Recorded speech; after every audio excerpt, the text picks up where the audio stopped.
Bueno, amados, estaba buscando un poco de información, me llamó mucho la atención desde pequeño. Una estatuilla que normalmente pasa por casi todos los países de Latinoamérica, que es una estatua como de este tamaño más o menos, y tiene un niño con los brazos abiertos. Normalmente le llaman el niñito Jesús.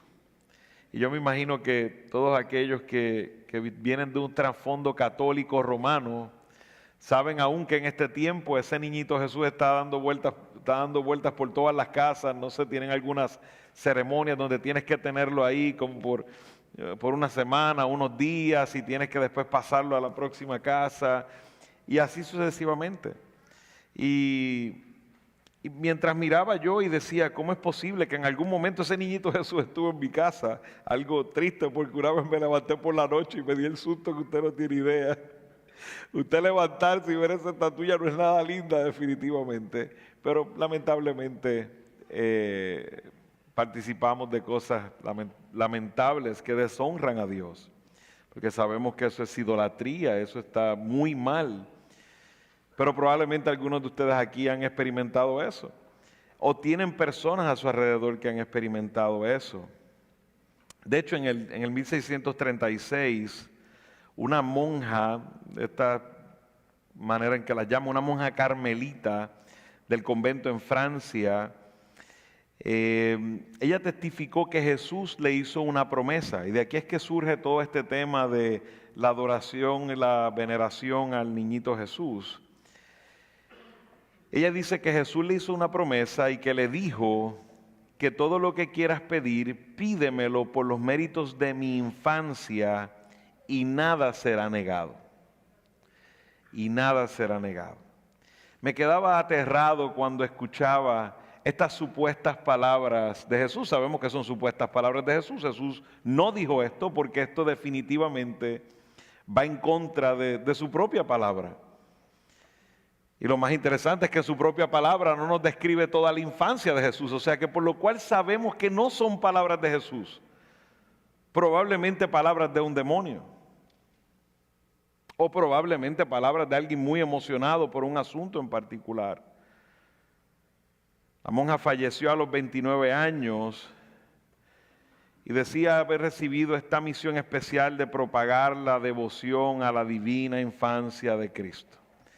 Y lo demás es historia. Usted va a cada país de nosotros y esa estatuilla del niñito Jesús anda por todos los pueblos que nosotros nos podamos imaginar. Eso lleva años, más de 400 años de devoción en Europa, América Latina, África, Oceanía, en todos los lugares. México ni se diga, Colombia parece que es la meca del niñito Jesús. A veces, mire este tiempo en el cual se recuerda y se celebra el nacimiento de Jesucristo, y lamentablemente hay muchos hoy que todavía adoran a un niño. Prefieren verlo como el niñito Jesús, porque así en cierta manera en sus corazones lo ven inofensivo. Algunos, para como que cristianizar el evento de la Navidad y demás, le dicen a los niños, el niñito Jesús te regaló tal y cual, y pareciera que eso es bonito. Nunca le diga eso a un niño. Eso es totalmente deshonroso a Dios. Totalmente deshonroso a Dios. Hermanos, no hay manera posible de leer la Biblia, la historia de la redención, y desear adorar la niñez de Jesús, y menos crear un ídolo con las manos y adorarlo. No hay manera posible que usted le termine de leer la Biblia y usted desee conocer más de la infancia de Cristo. Porque la Biblia no nos invita a eso. Y claro, podría ser información bonita si pensaríamos que, wow, que ¿cómo hubiera sido la niñez de Jesús? No la necesitamos. No ha sido revelada. No la necesitamos. Hacer un intento por buscarla, imaginárnosla, realmente no es lo que Dios nos mandó a hacer. Sabemos que vivió sin pecado, lo único que necesitamos saber, vivió sin pecado, y si fue un hijo, fue el mejor hijo, que sabemos que fue el mejor hijo, porque vivió sin pecado.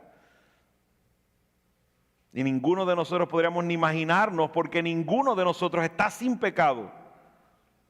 Ninguno nos podríamos ni imaginar la vida de Cristo en su niñez. De hecho, por eso la Escritura no nos habla acerca de la niñez de Jesús, pero sí nos habla del nacimiento. Eso es lo único que podemos encontrar relacionado en cuanto a su niñez, es el nacimiento. Y algunos datos, como los resume Lucas, que dice que él crecía en sabiduría y en estatura y en gracia para con Dios y para con los hombres. Y eso debe ser suficiente para cada uno de nosotros. Pero sí, el nacimiento del Señor Jesús es parte de la obra de Jesús, es necesario, y por eso la Biblia habla sobre el nacimiento, habla mucho sobre el nacimiento del Señor Jesús. Y es importante cuando nosotros pensamos en Cristo, que pensemos en su obra completa. Y lo triste que nos encontramos en un tiempo como este es que algunos podrían ser tentados a solo ver el nacimiento, lo cual es bíblico, claro que es bíblico, pero Jesús no solo nació, su misión no era nada más nacer.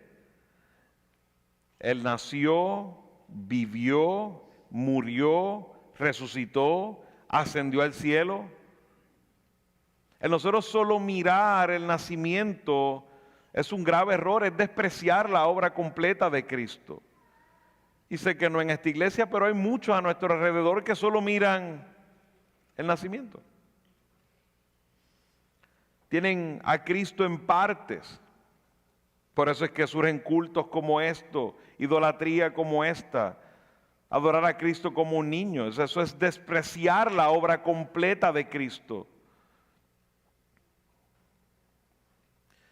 Cuando vemos los problemas doctrinales graves que atacan a los fundamentos de nuestra fe, del Evangelio, empiezan normalmente cuando le damos una mirada a la obra de Cristo incompleta. Cuando le damos una mirada a la obra de Cristo incompleta. Y me encanta el libro de Isaías porque habla de la obra de Cristo completa. De hecho, el libro de Isaías es interesante de por sí, tiene algunos asuntos que son como sorprendentes para nosotros. El libro de Isaías tiene 66 libros, como tiene la Biblia.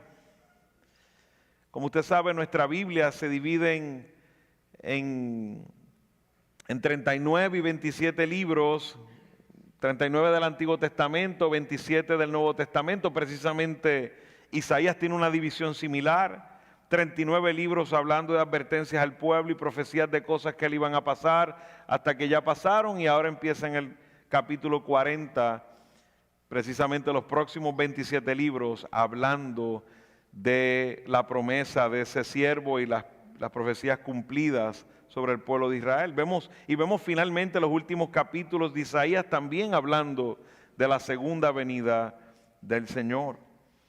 O sea que vemos mucha similitud entre el libro de Isaías y la Biblia completa.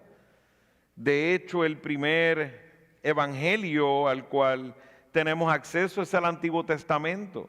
Usted se ha hecho la pregunta, ¿con qué predicaban los apóstoles?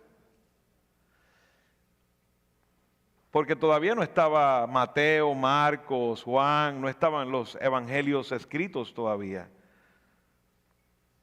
Todavía el Nuevo Testamento no estaba elaborado, había sido revelado aún. Estaba en proceso. ¿Con qué ellos predicaron? Bueno, sin duda predicaron con el Antiguo Testamento. Porque el Antiguo Testamento contiene el Evangelio de Dios, contiene el Evangelio de nuestro Señor Jesucristo. No es como que el Nuevo Testamento trajo algo que no existía. No, el Nuevo Testamento es la revelación de lo profetizado cumplido. Pero el plan de redención está desde antes de la fundación del mundo y había sido revelado en maneras a través del Antiguo Testamento. De hecho, vemos ese en el libro de los Hechos cuando Felipe evangeliza al eunuco que estaba leyendo ¿qué? Isaías 53. Le llaman muchos el Evangelio en el Antiguo Testamento, claramente el Evangelio, la obra completa del Señor Jesús. Y hoy tomaré un poco de tiempo en Isaías 53, comenzando en el 52. Pero uno de los aspectos esenciales que profetiza Isaías, y es esencial, es el nacimiento de Cristo. Hay dos profecías sumamente importantes que son muy citadas en este tiempo. A pesar de que no me enfocaré en ellas, quisiera leerlas. Dice Isaías 7:14, por tanto el Señor mismo les dará esta señal: una virgen concebirá y dará a luz un hijo, y le pondrá por nombre Emanuel. Y le pondrá por nombre Emanuel, que sabemos en Mateo nos dice, Emanuel significa Dios con nosotros. En Isaías 9, versículos 6 al 7 dice, porque un niño nos ha nacido, un hijo nos ha sido dado, nos ha sido dado, y podemos continuar leyendo, pero hasta ahí nos dice claramente de que habría un niño que nacería, un hijo, que vemos claramente la divinidad de nuestro Señor, y por eso es tan importante el nacimiento de nuestro Señor, porque el nacimiento es una señal milagrosa de toda la obra de Cristo. De la misma manera que si no resucitó, la obra no sirve. De la misma manera, si no nacía en las condiciones que nació, cumpliendo la profecía, la obra tampoco sirve. Es una obra completa.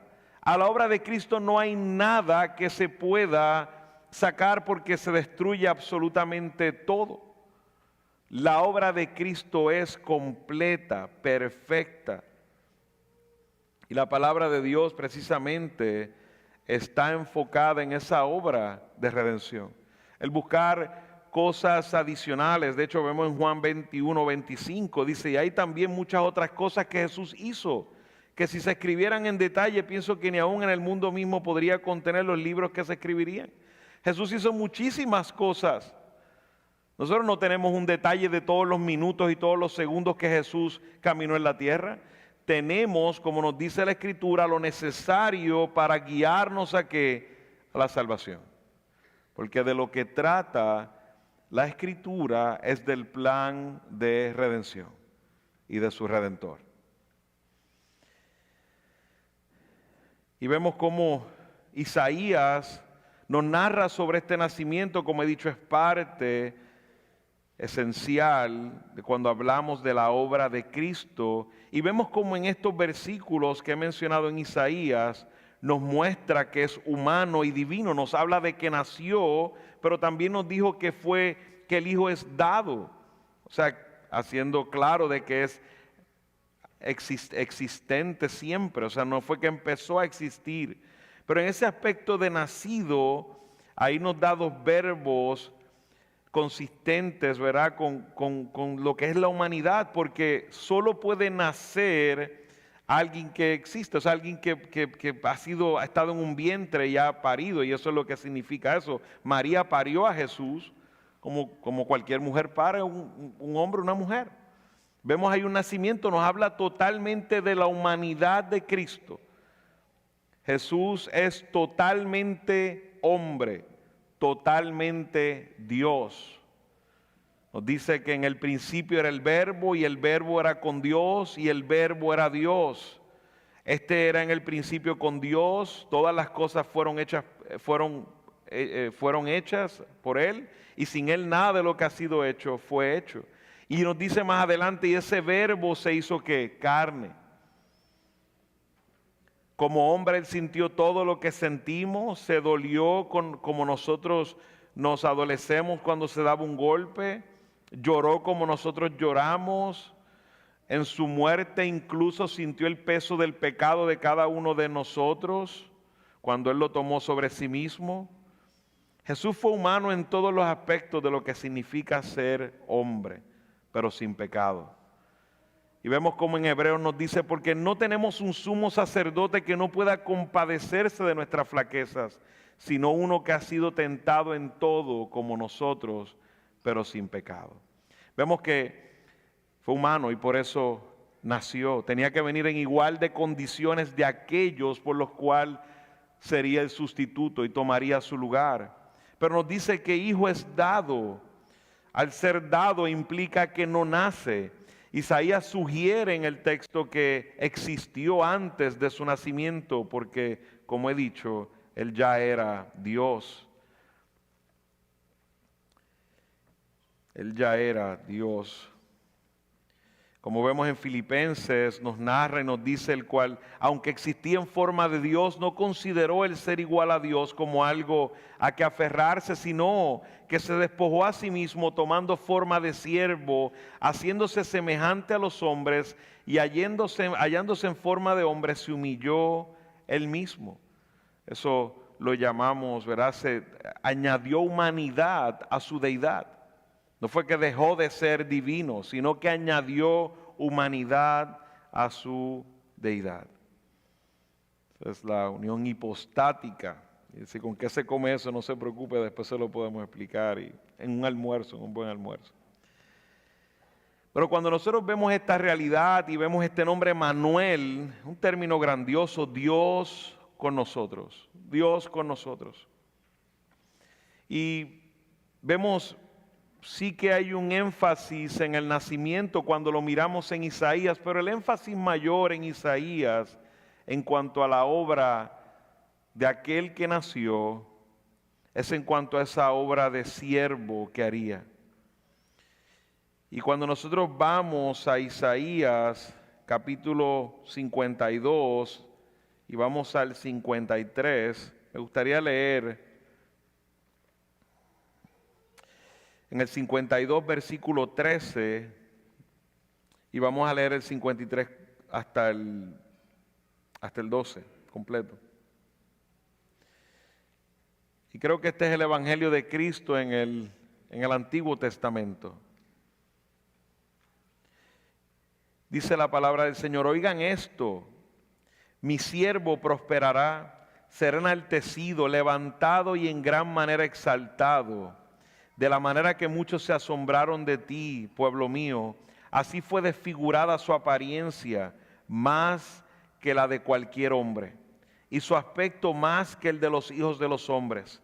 Ciertamente él asombrará a muchas naciones. Los reyes cerrarán la boca ante él, porque lo que no les habían contado verán, y lo que no habían oído entenderán. ¿Quién ha creído a nuestro mensaje? ¿A quién se ha revelado el brazo del Señor? Creció delante de él como renuevo tierno, como raíz de tierra seca. No tiene aspecto hermoso ni majestad para que lo miremos, ni apariencia para que lo deseemos. Fue despreciado y desechado de los hombres, varón de dolores y experimentado en aflicción, y como uno de quienes los hombres esconden el rostro. Fue despreciado y no lo estimamos.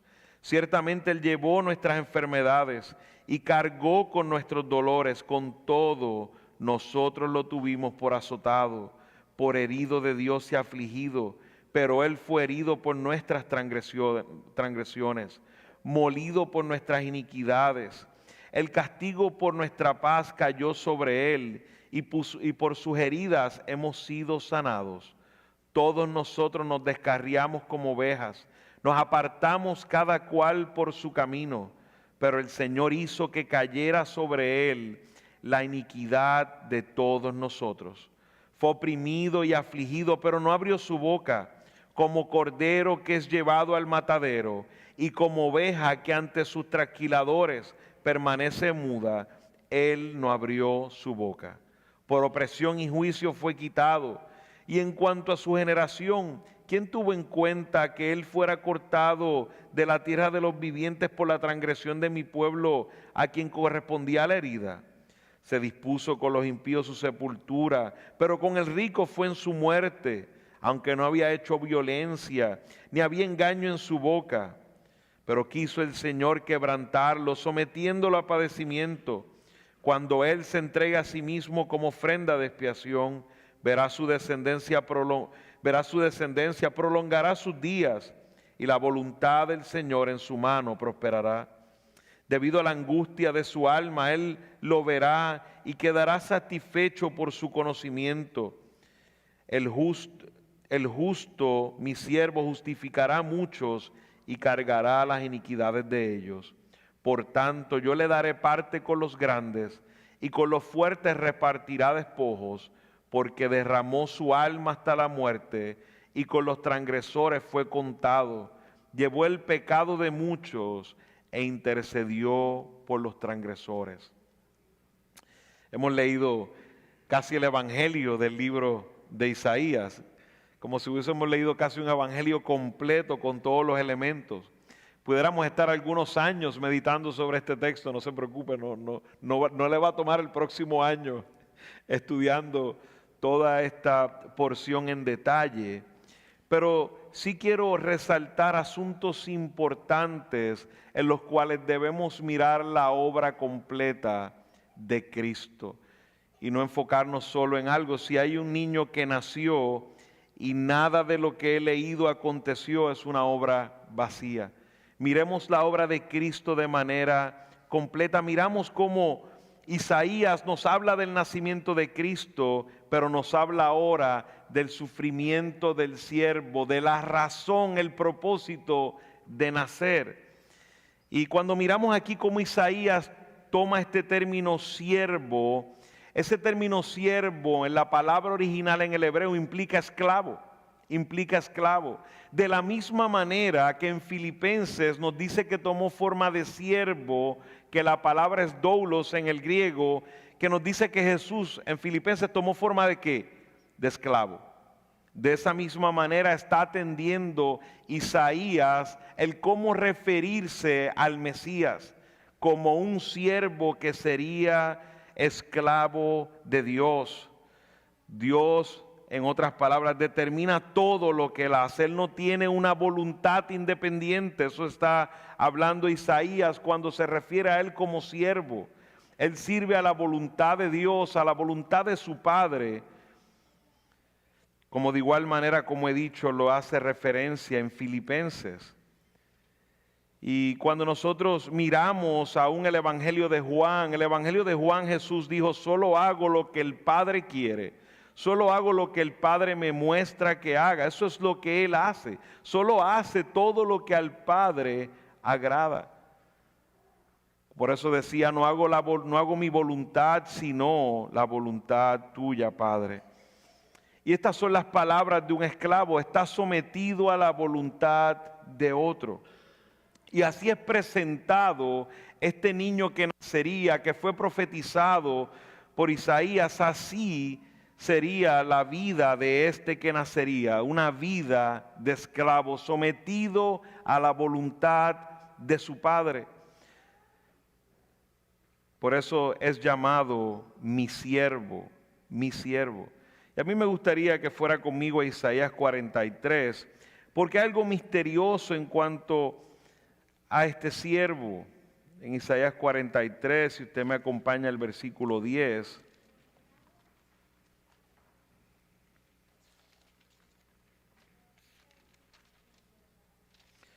nos dice la palabra y dice: ustedes son mis testigos, declara el Señor, y mi siervo, ahí vemos el término siervo, a quien he escogido para que me conozcan y crean en mí y entiendan que yo soy.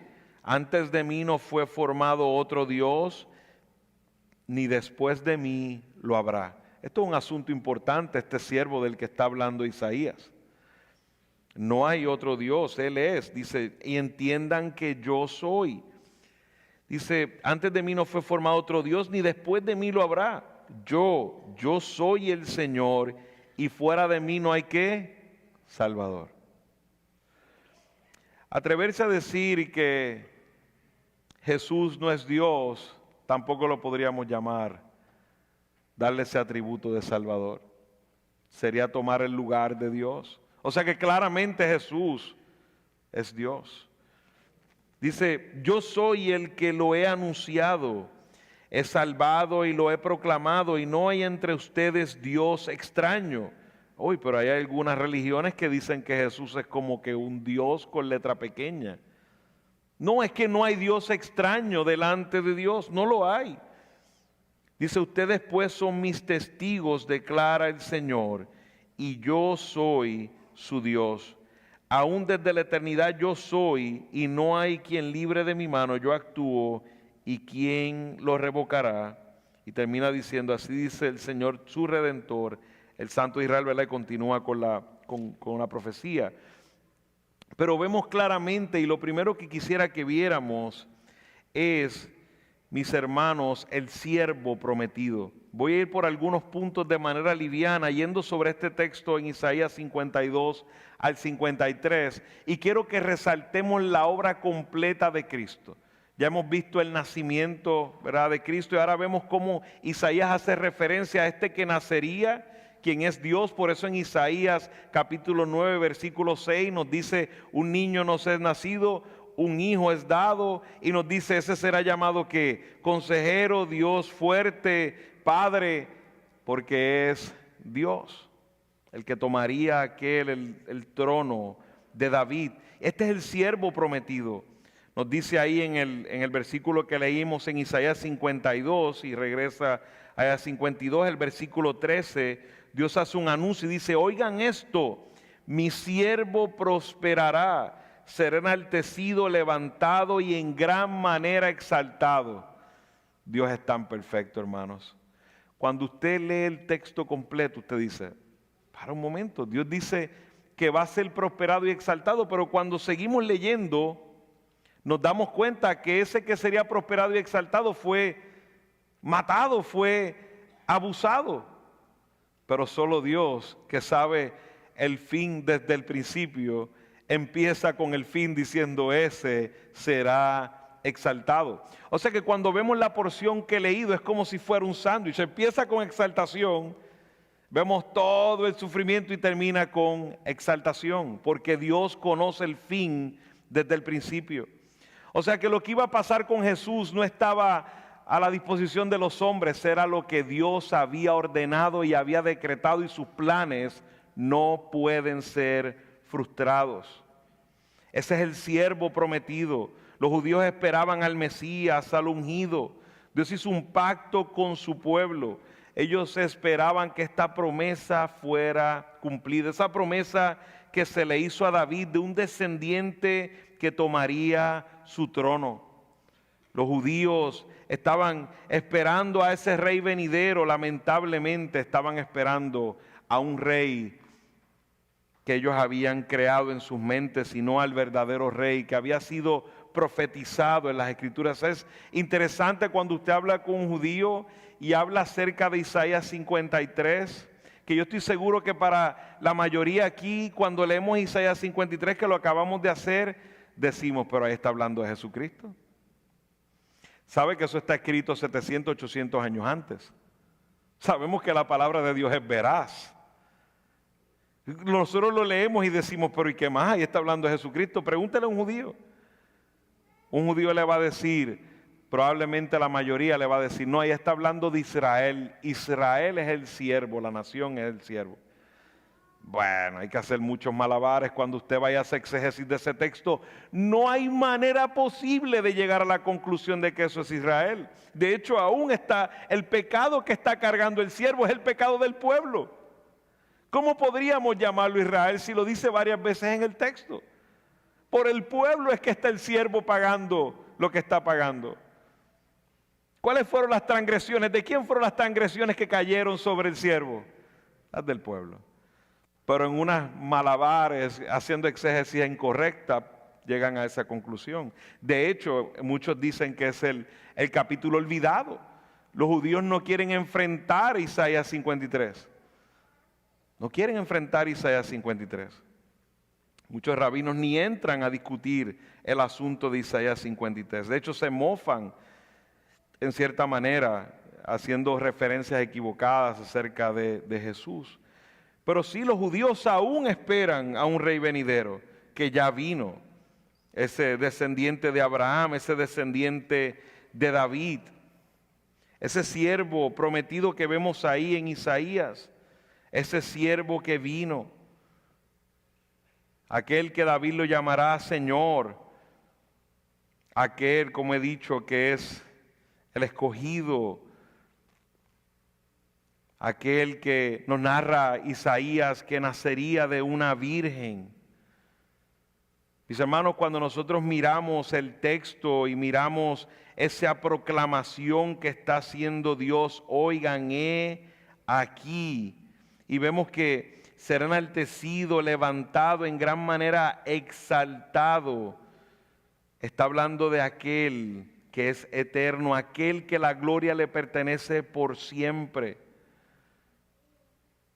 Dios está haciendo una proclamación, es una proclamación de aquel que es rey. Y es algo que es difícil de entender, porque ¿cómo podemos combinar la palabra siervo pero rey a la vez? ¿Cómo puede ser esclavo y puede ser rey? ¿Cómo es que puede ser hombre y ser Dios? Son estos los misterios que vemos en este texto. Vemos ese que se ha sometido a un abuso cuando lo vemos y leemos el texto completo, pero ese es el más exaltado, nos presenta el texto. En las mentes humanas no cabe cómo sería esto. Como aquel que nació en un pesebre es el rey. Todo está lleno para nosotros de cosas que no hacen sentido.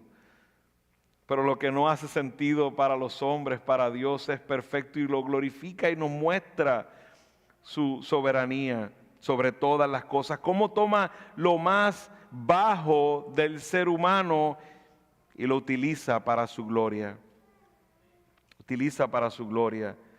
Vemos cómo en Isaías, ¿verdad?, nos damos cuenta de esta paradoja para nosotros, pero que son verdades. Es siervo y es rey, es hombre y es Dios. Y aquí está diciendo Dios, vean a mi siervo, será mi siervo. Si vemos el texto, de la manera que muchos pueblos se asombraron de ti, pueblo mío, así fue desfigurada su apariencia más que la de cualquier hombre. Ya el pueblo fue a Babilonia, ya habían sido sacudidos por los asirios, las tribus del norte. El pueblo está ahora en Babilonia, está siendo sacudido, desfigurado, ya no se puede conocer. Y ahora nos damos cuenta de lo que está trayendo Isaías, es ese siervo humillado, ese siervo humillado. De la misma manera que el pueblo judío fue humillado, mezclándose obligatoriamente con todos estos pueblos que ya no se podía identificar al pueblo, asimismo está haciendo una presentación de aquel que tomaría el lugar y dice, así fue desfigurada su apariencia más que la de cualquier hombre. Ese siervo nació humildemente en un pesebre. Los que estaban ahí eran pastores, animales. Vivió humildemente en una familia muy normal y probablemente por debajo del promedio. Cuando escogió a sus discípulos, ese siervo escogió a los que nadie hubiese escogido. Pero vemos cómo eso trae un asombro grande a todos. Vemos ahí que esa palabra asombrar es como quedarse petrificado. Es como nosotros pensar en esto que parece contradictorio. ¿Cómo este es el Rey de Reyes y Señor de Señores? Nace en esta condición y tiene una vida como la que nos narra el texto que hemos leído. No hace sentido para nosotros. Y eso es lo que trae el petrificarse, el paralizarse ante este asombro. Y eso es lo que Dios precisamente está haciendo. Está asombrando al mundo. Si hay algo que trae el nacimiento de Cristo, es asombro. Pero no un asombro porque es algo bonito, es que no tiene explicación para los humanos. Por eso es que la fe de nosotros es una locura para el mundo. Dicen, tú me hablas de un rey que nació en un pesebre, ¿ese es tu rey? Tú me hablas de un rey que murió en la cruz. Los romanos bromeaban a los primeros cristianos. Es algo que es locura para este mundo. Y eso es lo que nos está hablando el Señor, es desfigurado, es totalmente desfigurado en esa obra en la cruz del Calvario. Su rostro y su cuerpo serían desfigurados a un grado, distorsionados, dejando claro que el Mesías era Dios en carne humana. Era Dios en carne humana. Esto nos señala su crucifixión, a donde Él fue desfigurado, mutilado, distorsionado. El siervo prometido fue humillado, pero el siervo prometido también fue despreciado.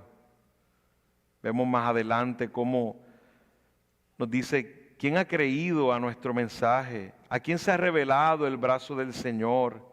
Creció delante de Él como renuevo tierno, vemos parte de su humillación. Como raíz de tierra seca, no tiene aspecto hermoso, ni majestad para que lo miremos. Cuando nosotros pensamos en Jesús, a veces algunos podrían pensar en un hombre de hermosa apariencia y todos estos asuntos. De hecho, algunos han hecho películas muy atrevidas poniendo a Jesús con ojos verdes y todos esos asuntos, que es lo menos que cuadraría con la imagen de Jesús y según su etnia. Pero sin duda un cuerpo como nadie ha tenido, porque había sido un cuerpo no afectado por el pecado. Pero déjeme decirle, parecía un hombre. No era que estaba aquí y usted veía a alguien diferente de todos los demás. Era un hombre. Era un hombre. Nos dice claramente el texto que no tiene aspecto hermoso ni majestad para que lo miremos, ni apariencia para que lo deseemos. Físicamente no había nada. Algunos tenemos una idea incorrecta de Cristo. No era como que lo veíamos, ese es Cristo definitivamente. No, era un hombre. Parte de su humillación, parte de su humillación. Era un carpintero en Nazaret. No estaba metido en ninguna élite, no tenía grandes amigos que eran conocidos por todos. Nos dice claramente como raíz de tierra seca. Es una expresión de una raíz que sale en un desierto, no tiene esperanza de sobrevivir. No tiene esperanza de sobrevivir. Básicamente esas eran las condiciones del Señor. Y vemos cómo fue despreciado, nos dice el versículo 3, y desechado de los hombres, varón de dolores y experimentado en aflicción. Y como uno de quien los hombres esconden el rostro, fue despreciado y no lo estimamos. Y no lo estimamos. De hecho, aún hay unos hoy celebrando el nacimiento de Cristo, aparentemente, pero realmente aún hoy todavía lo desprecian. Todavía lo desprecian.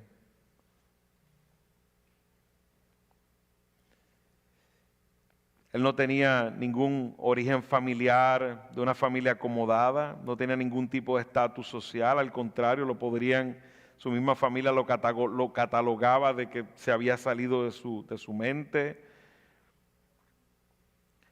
Yo me imagino a los judíos diciendo: es imposible que este perfil pueda ser el Mesías. Para un judío era una locura, como lo es para la gente de este mundo. Es una locura. Ellos reconocieron aún su sabiduría, vieron milagros. Imagínense si era tal su apariencia que Él hizo grandes cosas y aún lo terminaron crucificando. Gente vio milagros, gente lo escuchó, y aún lo terminaron crucificando. No cumplió con sus expectativas, no era lo que ellos deseaban.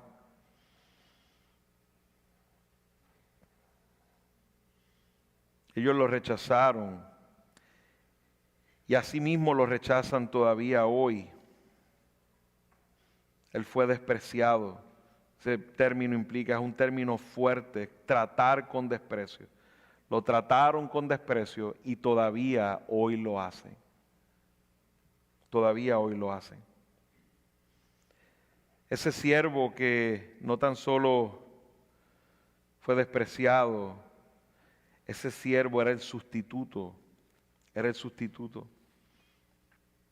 Él no ganó, él como decía, no cometió ningún pecado, no ganó el trato que le dieron.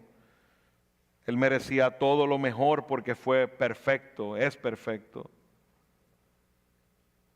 Pero tomó todo lo peor porque era el sustituto. Lo positivo es que Él sufrió para que nosotros fuéramos salvados. Fíjense que el versículo 5 nos dice, pero Él fue herido por nuestras transgresiones, molido por nuestras iniquidades. El castigo por nuestra paz cayó sobre Él y por sus heridas hemos sido sanados. Cuando Simeón tomó al niño, cuando era un bebé, tomó al niño y le dijo a María, una espada traspasará tu corazón.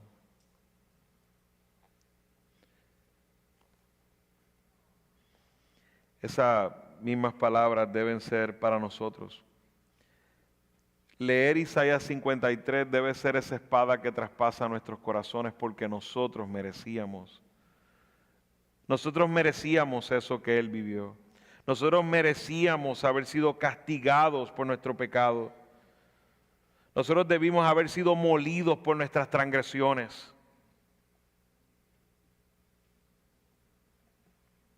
Pero Él pagó para nuestro beneficio, para que fuéramos sanos por Él.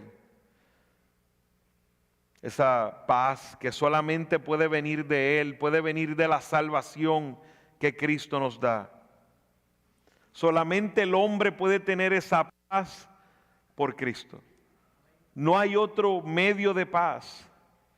Si usted está aquí entre nosotros hoy y usted no ha puesto su vida en Cristo, usted no ha entregado su vida en Cristo, no se ha arrepentido de sus pecados y ha reconocido que usted merecía esa cruz, usted no tiene paz. Es mentira que tiene paz. Puede tener la cuenta llena de dinero, puede tener todas las posesiones de este mundo y no tiene paz. Cristo es el único que nos puede dar paz. Tomó nuestros pecados y nuestros dolores y nuestras tristezas y todo lo que viene con el pecado y se colocó bajo el juicio y la ira de Dios para ser castigado por nuestros pecados, para así nosotros tener paz. En Primera de Pedro capítulo 2 versículo 24 dice, Él mismo llevó nuestros pecados en su cuerpo sobre la cruz, a fin de que muramos al pecado y vivamos a la justicia, porque por sus heridas fueron ustedes sanados. Hermanos, cuando vemos esta doble transacción, a veces tenemos un pensamiento, y me encantó una vez cómo lo puso el pastor Barceló, me gustó mucho cómo lo vio. A veces nosotros pensamos que la deuda que estaba en contra de nosotros, imagínense que esto fuera un tema bancario, usted tiene una deuda de $50 millones, está ahí, su cuenta está negativo 50 millones. Uf, ya usted se asustó, con $100 se asusta, imagínese, negativo 50 millones. Bueno, su deuda con Dios era incalculable, estoy simplemente poniendo un rubro. Su deuda era negativo 50 millones. Para algunos, la obra de Cristo, tenemos a veces en nuestra mente, bueno, pues Cristo lo que hizo fue que me depositó 50 millones en mi cuenta y me dejó en cero. No, eso no es la doble transacción. Así no es. No fue que Cristo depositó en tu cuenta $50 millones para balancearte con Dios. No, no. Te voy a decir lo que pasó. Cristo tomó tu nombre de tu cuenta, lo borró y puso su nombre. Y en la cuenta de Él puso tu nombre.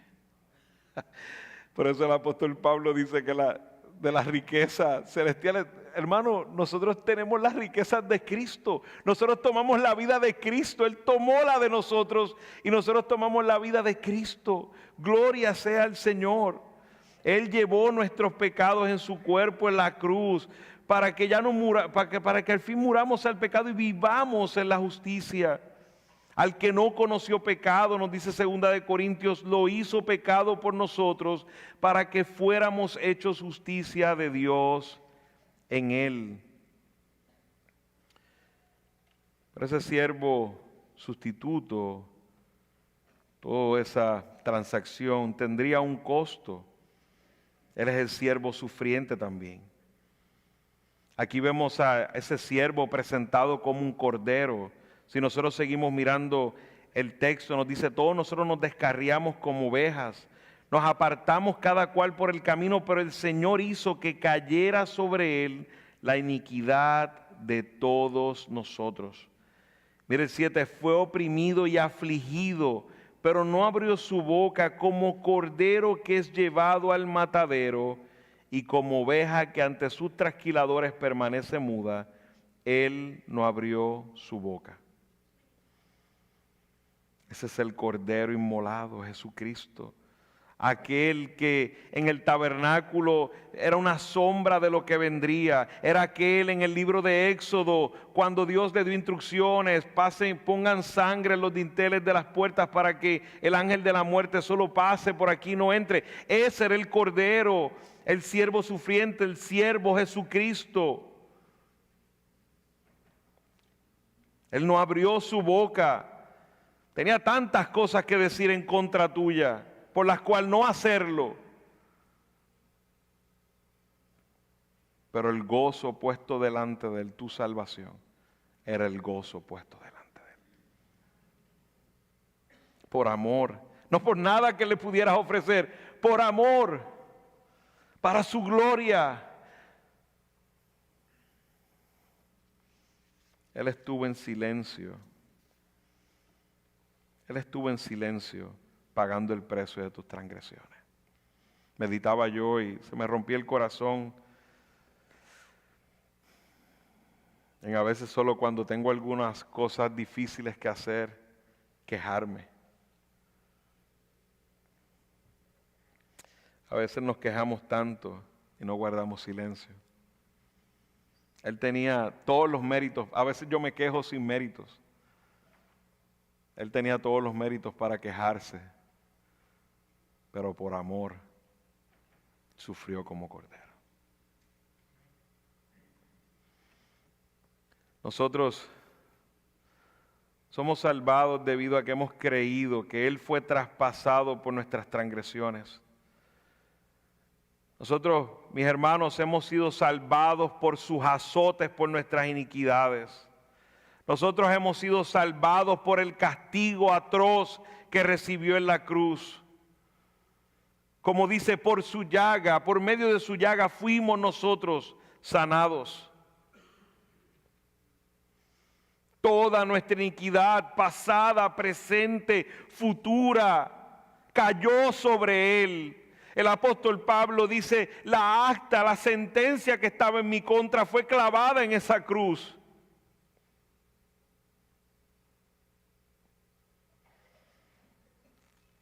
Él tomó mi lugar. Él pagó por mis pecados. Hermano, cuando dudamos de nuestra salvación, solo estamos dudando de la obra perfecta de nuestro Señor. Cuando vivimos practicando el pecado, solo estamos dudando de la obra perfecta que nos libró de la esclavitud del pecado. Estamos manchando, dañando la obra de nuestro Señor en nuestros corazones y en nuestras mentes. Él fue como un cordero llevado al matadero. Y ese fue el mismo cordero que cuando Juan el Bautista vio, dijo, he aquí el cordero que quita el pecado del mundo. Ese es el cordero que quitó mi pecado. Por eso el apóstol Pedro dice, fuimos comprados no con cosas que parecen como el oro, la plata, sino con la preciosa sangre de Jesucristo, un cordero sin culpa y sin mancha. Por eso es que nos dice en Romanos el apóstol Pablo, ¿y quién los acusará? No hay acusación porque Cristo fue el que murió. ¿Quién los podrá acusar si es Dios el que justifica? Por eso el autor de Hebreos nos dice: la sangre de toros y de los machos cabríos no pueden quitar los pecados. Pero sí nos dice más adelante que Él se dio a sí mismo como ofrenda para santificar para siempre a aquellos que pertenecían a Él. Aquel sacrificio que sería una vez para siempre, no más. Ese, mis amados, ese siervo triunfante, ese es el siervo triunfante. Que dice el texto y continuó, dice en el 9: se dispuso con los impíos su sepultura, pero con el rico fue en su muerte, aunque no había hecho violencia ni había engaño en su boca. Pero quiso el Señor quebrantarlo, sometiéndolo a padecimiento. Cuando Él se entrega a sí mismo como ofrenda de expiación. Y mire cómo empieza ahora este siervo triunfante. Dice: verá a su descendencia, prolongará sus días, y la voluntad del Señor en su mano prosperará. Vimos que victoriosamente se levantó de la muerte por el poder del Espíritu Santo. Fue levantado de la muerte, teniendo y declarando victoria sobre la muerte y sobre el pecado. Él ha prosperado, mi amado, y Él es solo las primicias, porque nosotros también espiritualmente hemos resucitado, pero resucitaremos un día también físicamente, porque Él ha vencido la muerte. Él ha vencido la muerte.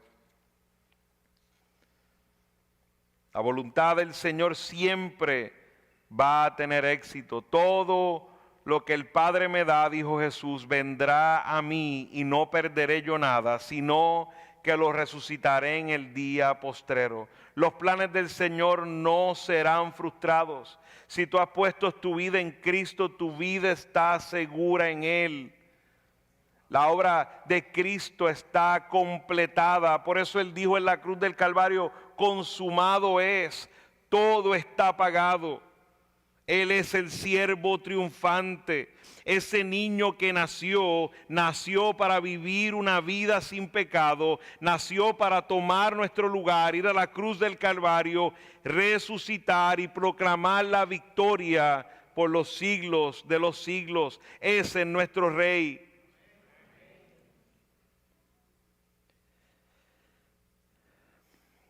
Y todo esto para la alabanza de su gloria. Todo esto para la alabanza de su gloria. Aquellos que están entre nosotros, que no han procedido al arrepentimiento, que no están conscientes de sus pecados. Una vez tuve una persona que se acercó a mí, que estaba tomando clases con nosotros y demás, y nosotros hacemos entrevistas. En medio de esos procesos queremos asegurarnos que traemos verdaderos creyentes a la membresía de la iglesia. Y esta persona me dijo: pastor, yo no veo, yo siempre he sido una persona buena, yo no veo pecado, yo me portaba bien con mis padres, yo no tenía ningún problema, de verdad que yo no sé qué poner en mi testimonio, porque como parte de eso se le pide que dé un testimonio.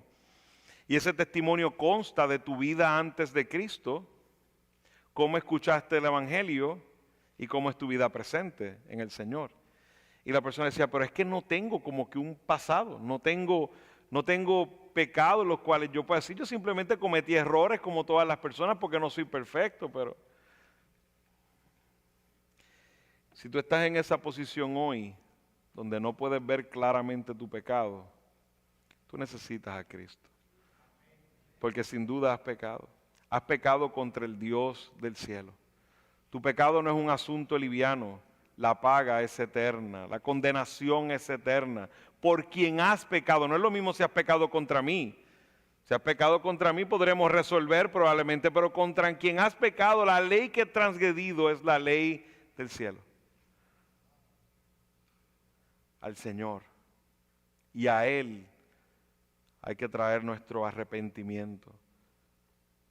Si no tienes un antes en tu vida, si no tienes quien eras antes, tu corazón no ha sido transformado, tu corazón no ha sido regenerado. Necesitas venir a Cristo. Él no va a desechar un corazón contrito y humillado. Esta es la obra completa de Cristo la que es puesto aquí. Ese niño que nacería es una promesa que viene desde que Adán, el primer hombre, pecó. Y dice la Escritura que la paga del pecado es muerte. Y desde ese momento Dios prometió un Salvador. Y de lo único que trata esta época, que la han llamado la época de la Navidad, Natividad, Nacimiento, lo único que trata esta época es del cumplimiento de esa promesa. Pero no se queda ahí, esa promesa se cumplió, pero se cumplió completa. Porque ese niño que nacería iría a la cruz del Calvario por mis pecados, por los pecados de todos aquellos que se han arrepentido, se resucitaría y está sentado ahora a la diestra del Padre. Esa es la obra completa y vendrá a buscarnos aquellos que nos hemos arrepentido de nuestros pecados, hemos traído nuestro arrepentimiento al Señor y hemos entregado nuestra vida a Él. Y la evidencia es que ya no vivimos para nosotros, sino que vivimos para Él. Pido si hay alguno aquí entre nosotros que no ha entregado su vida a Cristo, que ha leído esto sobre el sacrificio de Cristo, todos estos asuntos, pero no se ve que era el que merecía este castigo que recibió el siervo sufriente. Hoy puede ser un buen día para traer tu clamor a Dios por salvación. Trae tu clamor por salvación. Que no pase un solo día de tu vida que no clames a Dios para que abra tus ojos y tenga misericordia de ti.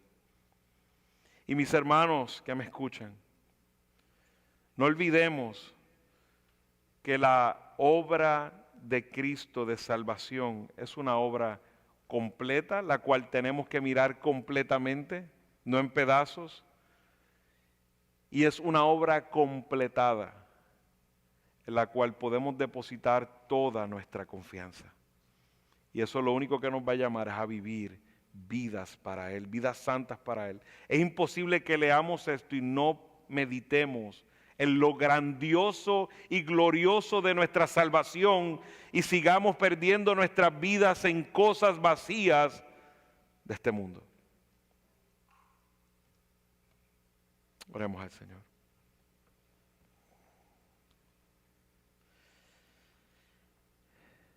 Padre amado, bueno, tú eres, Señor, glorioso, Salvador. Como decía tu palabra, fuera de ti no hay Salvador, Señor. ¿Quién ha creído a tu anuncio? Por el poder de tu Espíritu nosotros hemos creído, Señor. Y estamos firmes no por nuestros méritos, sino por Cristo. El siervo, ese siervo que sirvió, que se sometió a tu voluntad, ese Redentor, por el cual hoy tenemos vida.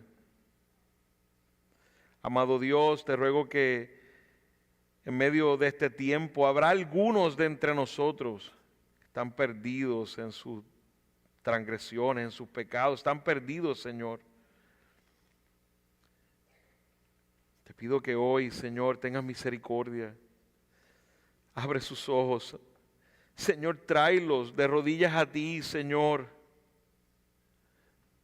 Permite que puedan ver su maldad y ver a aquel que pagó por la maldad, Cristo, el justo. Aquel que fue herido por nuestras transgresiones, azotado por nuestro pecado. Aquel cordero inmolado que tomó nuestro lugar. Señor, te ruego por cualquiera que esté entre nosotros, Señor. Ilumina a Cristo en sus corazones, en sus mentes. Señor, te pido por cada uno de nosotros. Señor, que atesoremos la obra completa de nuestro Señor y Salvador Jesucristo y que vivamos vidas como Él, de siervos, sometiéndonos a tu voluntad cada día de nuestras vidas, Señor. No permitas por un momento que olvidemos esta gran obra, que vivamos cada día mirando la obra de la salvación. A ti te damos toda honra, Señor, toda gloria. Gracias por tu palabra que es viva y eficaz, es viva y es abundante para nosotros, es vida, Señor. A ti te damos toda gloria y toda honra y recordamos tu gracia. En el nombre de Cristo oramos. Amén.